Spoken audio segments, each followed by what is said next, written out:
اشتغل على قد فلوسهم، دفعوا هاشتغل. لو حاجة صح أنا شايفها مش هاعملها عشان هم أصلًا شركة ما تعبانة وما بتدفعش فلوس ومنشّفينها علينا وما ادوناش bonus وأنا كده جاي هانتقم منهم في الشغل. ده أنا هاخد اللابتوب بتاعهم أبيعه.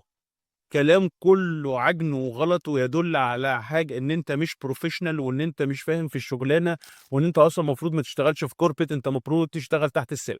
ده كلام مش professional.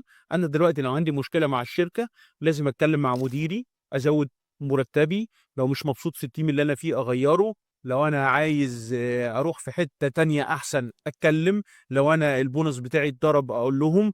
إنّما فكرة إن أنا أنتقم من المكان اللي أنا شغّال فيه ده بس لمجرد إن حصلت حاجة مش على مزاجي، ده قمة عدم المهنية اللي ممكن تلاقيها في أي بني آدم، وقمة عدم الأمانة. وأنا شايف إن ده كمان مخالف للدين والشرع إنك تفشّل corporate أو تفشّل شركة لمجرد إن في حاجة غلط عندك وأنت مش متكلم عليها وممكن الناس تبقى ما تعرفهاش.